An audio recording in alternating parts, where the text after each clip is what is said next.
মন দিয়ে শ্রবণ করুন। মরিচের পুত্র হচ্ছে কশ্যপ,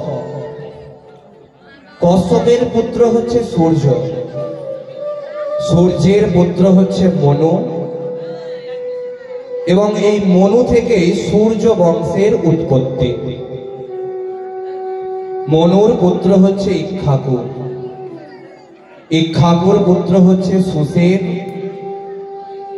সুসেনের পুত্র হচ্ছে ইউবনাস্য, ইউবনাস্যের পুত্র হচ্ছে মানধাত্তা, মানধাত্তার পুত্র হচ্ছে মুচকন্দ, তার পুত্র হচ্ছে পৃথু, পৃথুর পুত্র হচ্ছে শতাবর্ত, শতাবর্তের পুত্র হচ্ছে আর্যাবর্ত, আর্যাবর্তের পুত্র হচ্ছে ভরত, ভরতের পুত্র হচ্ছে ভূধর, ভূধরের পুত্র হচ্ছে খাণ্ড, খাণ্ডের পুত্র হচ্ছে দণ্ড, এবং দণ্ডের পুত্র হচ্ছে হরিত, হরিতের পুত্র হচ্ছে হরিবীজ, হরিবীজের পুত্র হচ্ছে হরিশ্চন্দ্র, হরিশ্চন্দ্রের পুত্র হচ্ছে রোহিতাস্য, তার পুত্র হচ্ছে সগর। দেখুন শ্রী রামচন্দ্র ভগবানের কত পূর্বাপুরুষ আমাদের সনাতন ধর্মের পুস্তকের মধ্যে কিন্তু লেখা আছে। আমাদের বাড়িতে কেউ মারা যেতে গেলে মাত্র 3টা পুরুষের নাম জিজ্ঞাসা করা হয়, কিন্তু অনেকেই এই 3টা পুরুষের নাম পর্যন্ত বলতে পারে না। কিন্তু শ্রী রামচন্দ্র ভগবানের জন্মের আগে তার গোটাটা পূর্বাপুরুষের নাম কিন্তু শাস্ত্রের মধ্যে বর্ণিত আছে। এই সগর রাজার পুত্র হচ্ছে অসমঞ্জস্য, অসমঞ্জস্যের পুত্র হচ্ছে অংশুমান, অংশুমানের পুত্র হচ্ছে দিলীপ, দিলীপের পুত্র হচ্ছে ভগীরথ। এখনই আপনারা গঙ্গার বৃত্তান্ত শ্রবণ করবেন, সেখানে আপনাদেরকে এই বৃত্তান্ত শ্রবণ করাবো। তার পুত্র হচ্ছে সৌদাস, সৌদাসের পুত্র হচ্ছে সুদাম, সুদামের পুত্র হচ্ছে দিলীপ, দিলীপের পুত্র হচ্ছে রঘু, রঘুর পুত্র হচ্ছে অজ, অজের পুত্র হচ্ছে দশরথ। এই যে দশরথ রাজার যে বৃত্তান্ত এই কিছুক্ষণ আগে শ্রবণ করলেন, অজের পুত্র তিনি, আর তার 3টি পত্নীর গর্ভ থেকে 4টি পুত্রের কিন্তু জন্ম হয়, যাদের নাম হচ্ছে রাম, লক্ষ্মণ, ভরত আর শত্রুঘ্ন। এবার আমরা শ্রবণ করব যে এই দশরথ রাজা কেমন করে তার সন্তানকে পেলেন।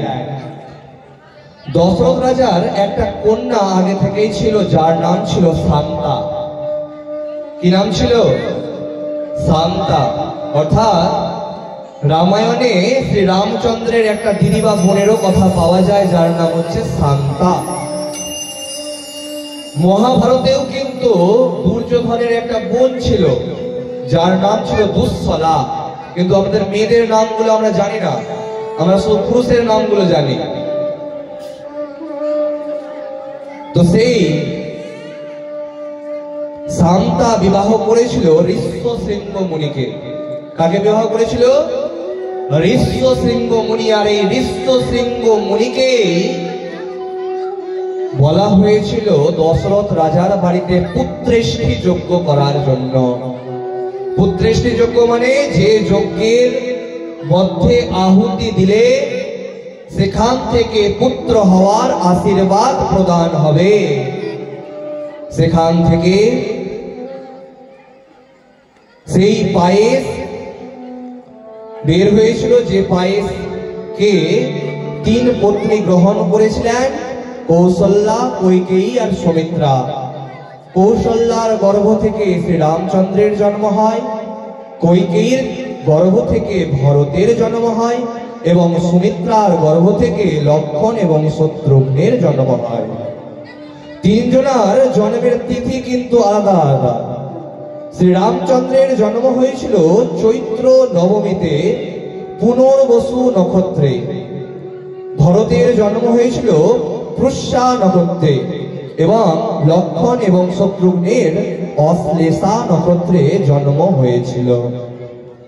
এবার আমরা শ্রবণ করব যে এই যে শ্রীরামচন্দ্রেরই বংশধর, যার নাম হচ্ছে ভগীরথ, তিনি সগর রাজার 60,000 পুত্রকে উদ্ধার করার জন্য মর্তের মধ্যে কেমন করে গঙ্গা দেবীকে আনয়ন করেছিলেন। খুব মন দিয়ে শ্রবণ করুন। প্রেম সে বলিয়ে গঙ্গা মায়ে কি, প্রেম সে বলিয়ে শ্যাवर রামচন্দ্র জি কি। খুব মন দিয়ে শ্রবণ করুন।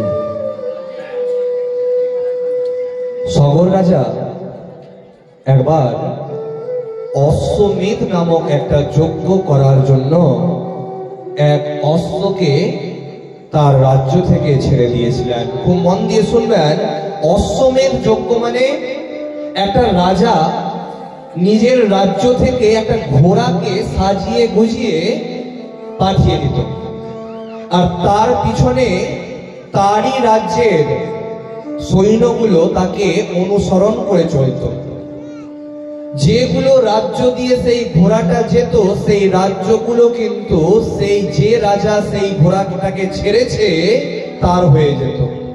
কিন্তু কোন রাজা যদি ওই ঘোড়াটাকে থামিয়ে নিত, তার সাথে কিন্তু আবার যে রাজা ওই ঘোড়াকে ছেড়েছে তার সঙ্গে যুদ্ধ করতে হতো।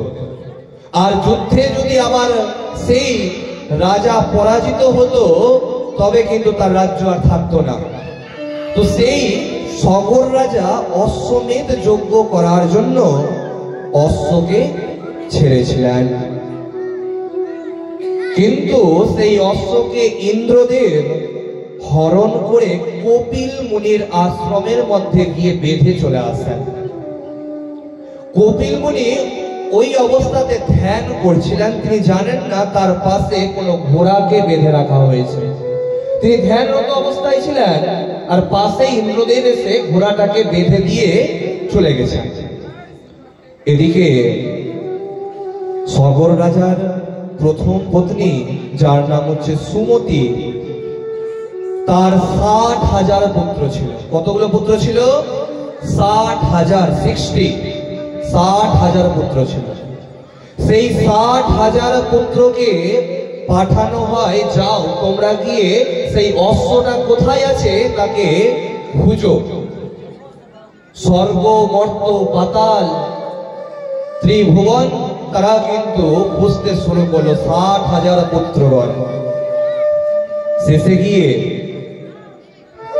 সেই কপিল মুনির আশ্রমে গিয়ে দেখছেন যে কপিল মুনি ধ্যান করছেন, আর তার পাশে অশ্বটা বাঁধা আছে।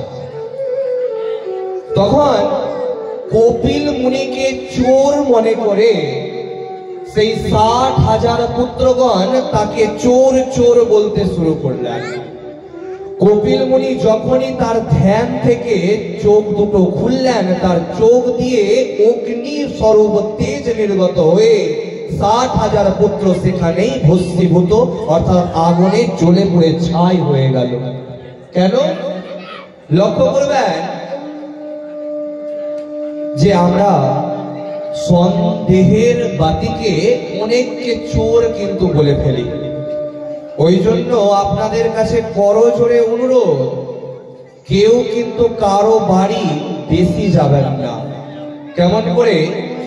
আপনি ধরে নেন প্রতিদিন সন্ধ্যা বা বিকালের সময় কারো বাড়ি প্রতিদিন যাচ্ছেন, তার বাড়িতে যদি একটা সূচো সেই যদি খুঁজে না পায়, দোষটা কিন্তু পড়বে আপনার উপরে। একটা সূচের দাম কিন্তু কোনো দাম না, খুব অল্প, কিন্তু সম্মানটা সব থেকে বড়। যে ওই মহিলা বা ওই পুরুষ আমার বাড়িতে এসেছিল, আর সুসটা এই টেবিলের উপরেই ছিল, আর সেই টেবিল থেকে সে নিয়ে চলে গেছে। এই রকম সন্দেহ কিন্তু বাতিক অনেক জনের কিন্তু থাকে। ওই জন্য কারো বেশি ঘন ঘন যাওয়া বাড়ি উচিত নয়। এবার মনে মনে হয়তো চিন্তা করবেন, আমি তো আমার এক বান্ধবীর বাড়ি প্রতিদিন যাই, আর সন্ধ্যা পড়ে যায়, সবাই সন্ধ্যা দিয়ে দেয়, তবুও বসে থাকি, আমাদের তো গল্প শেষই হয় না সন্ধ্যার আগে অবধি। দেখুন, আপনারা সবাই কিন্তু এখানে রাম কথা শ্রবণ করতে এসেছেন, এবং এই কথার মাধ্যমে আপনারা আপনাদের সংসারে, আপনাদের জীবনের অনেক কিছুই জানতে পারবেন। কারণ এই পাঠ হচ্ছে কল্প বৃক্ষ, আর এই কল্প বৃক্ষের কাছে আপনি যেটাই চাইবেন আপনাকে সেটাই সে কিন্তু প্রদান করবে। আপনি যদি খারাপ জিনিস চান আপনার খারাপ পাবেন আপনি, আর ভালো জিনিস যদি চান অবশ্যই আপনার কিন্তু ভালো হবে, আর ভালোটাই বেশি হবে। তো সেই 60,000 পুত্র অগ্নিতে ভস্মভূত হয়ে অবস্থায় আছেন। অমন সময় সগর রাজার দ্বিতীয় পত্নী কেশিনীর গর্ভজাত অসমঞ্জস্য, আর তার পুত্র হচ্ছে অংশুমান। এই অংশুমান যান কপিল মুনির আশ্রম, গিয়ে দেখেন সেখানে কপিল মুনি ধ্যান করছেন, কিন্তু তার সামনে অনেকগুলো ছায়ের ঢের রাখা আছে। অর্থাৎ 60,000 পুত্র যে পুড়েছে ওর ছাইগুলো তো সেখানেই আছে। তিনি সেই কপিল মুনির বসার স্থানকে প্রদক্ষিণ করেন এবং প্রণাম করে বলেন, কৃপা করে আপনার ধ্যান থেকে আপনি উঠুন। কপিল মুনি আশীর্বাদ দেন।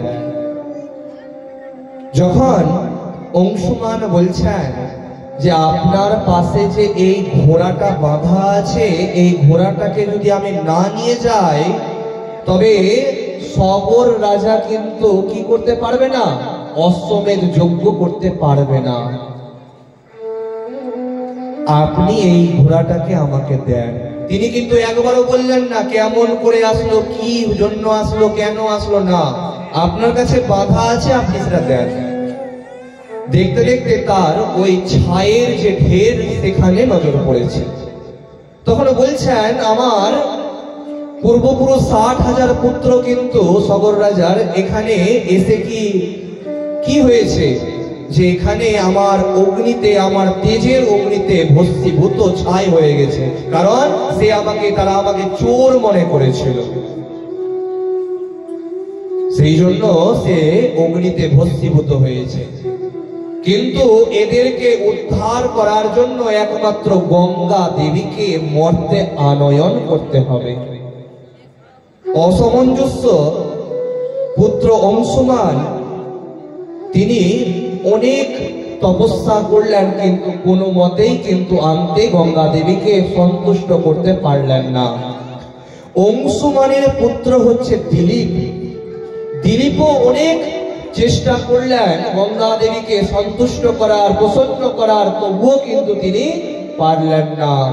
তখন ভগীরথ, সেই দিলীপের পুত্র ভগীরথ তখন কিন্তু গঙ্গা দেবীকে সুসন্তুষ্ট করেন, এবং গঙ্গা দেবী তখন বলেন, আমি স্বর্গ থেকে যদি মর্তের মধ্যে সরাসরি প্রবেশ করি তবে আমি কিন্তু পাতালের মধ্যে প্রবেশ করে যাব, আমাকে মর্তে ধারণ করার জন্য কিছু দরকার। এই গঙ্গা দেবীর সৃষ্টি হয়েছে হরির পদ্ম থেকে বা পাদ পদ্ম থেকে, অর্থাৎ বিষ্ণুর চরণ যুগল থেকে গঙ্গা দেবীর সৃষ্টি হয়েছে। কিন্তু আমরা একটা ভুল সব দিন করে থাকি, যখন বাড়িতে সন্ধ্যা দিই কি ভুল করি, আমরা কিন্তু জলটাকে ছিটিয়ে দিই।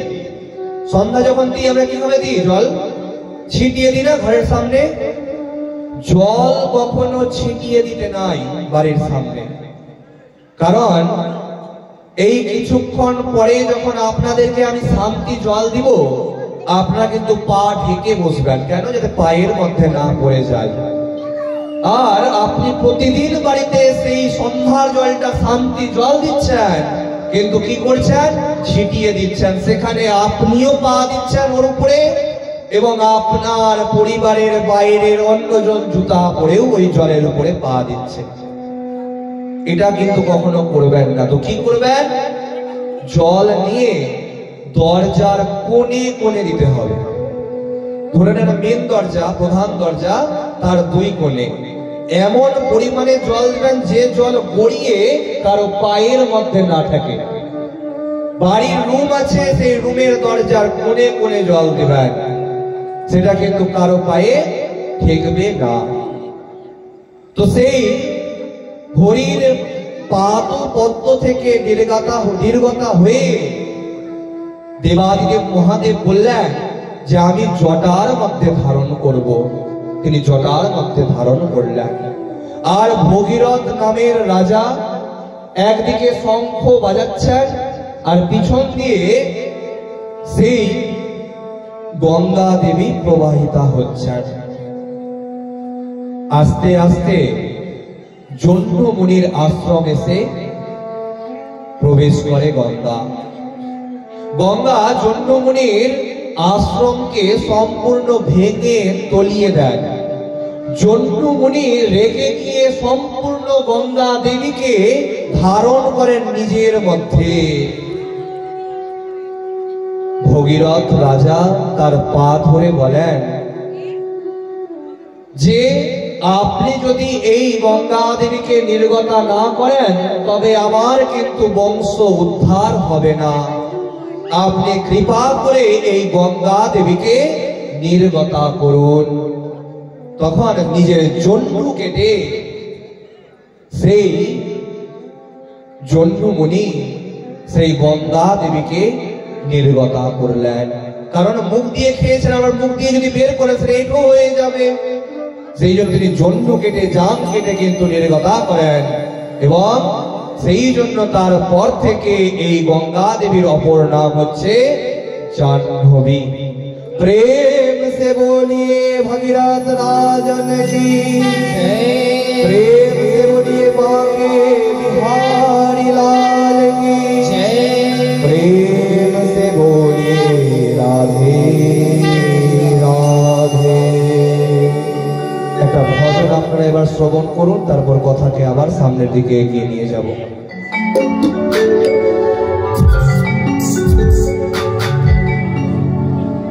কৃষ্ণ